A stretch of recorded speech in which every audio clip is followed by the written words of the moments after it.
How are we today? That's great. So, let me get this straight. You all thought it would be a good idea to pay to watch a bunch of snarky teenagers in the middle of a weekday. Brave. So as you can see, I am South Asian, Indian to be exact. If you can't tell, then good on you for not seeing color. As an Indian, I feel like there are lots of expectations placed upon me. I have to get straight A's, I have to be great at maths, and even better at Microsoft Excel. I'm decent at maths, pretty good at Microsoft Excel, but it's the A's part I've been struggling with since birth. See, I was born via a C section. My blood type is B positive. Imagine getting both a B plus and a C on your birth report. My parents internally cringe whenever they have to go to a new doctor because, let's face it, when they're explaining my blood type, B plus is not good enough. Also, I feel like in a lot of schools that I've been to, people have come to me for their computer issues. I know they're coming for a good place, but it got so bad that at one point I brought a lanyard to school, put a little piece of paper on it, which said, tech support, 50 cents a minute. I made $5. So I came to Australia when I was 5 years old, and I thought I had come prepared. I was prepared for different people. I was prepared for different food and a different schooling life. I was not prepared, okay, for the first sentence that little 5-year-old me would ever hear in this country to be, hey, I can destroy you.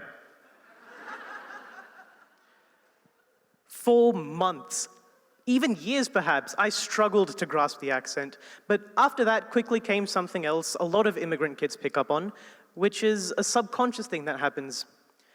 For example, I'd be sitting here just talking with my friends about anything and everything under the sun, and one of our parents will walk in.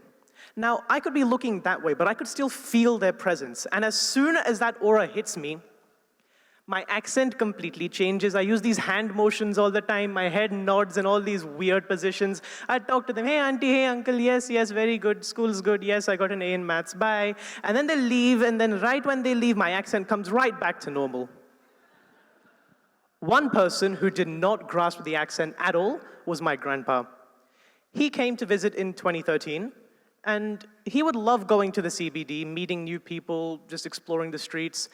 But one day he came back absolutely fuming. After we got a word out of him, he told us that someone at Crown, the doorman of all people, asked him how he was going to die. We were all completely shocked because everyone we'd met was so nice and so friendly. So immediately my parents called up the casino and put the phone on speaker for everyone in the immediate vicinity to hear. That's when the penny dropped because the operator picked up and in the nicest tone you can imagine, asked us, hey, how you gonna die? So when you first look at me, it takes a hot second to realize I am Indian. And I've been told by a lot of people that I can fit into almost every other nationality in the world, which has its upsides, definitely, but also some very major downsides. One of those downsides being anyone in the world thinks they can just come up to me, talk to me in their native language, and think that I can understand.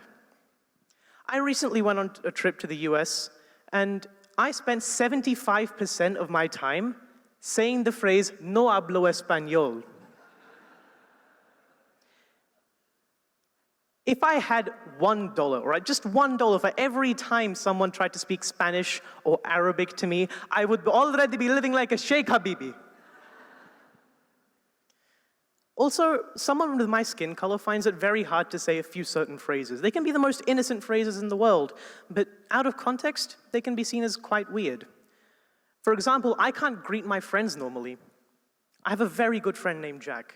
Jack and I have known each other for years, but in public places, I have to think long and hard about how I'm going to greet him.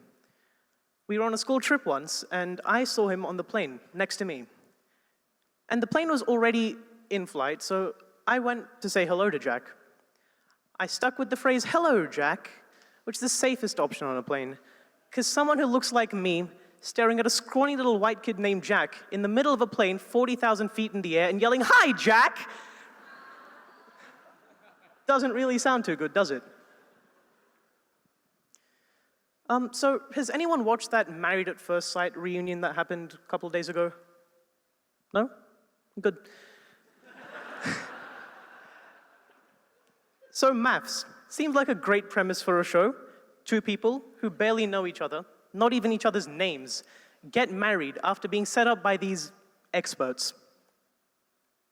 Hate to be the one to break it to you, but arranged marriages have been traditions in India for thousands of years, but you don't see us getting in front of a television crew to gloat about it.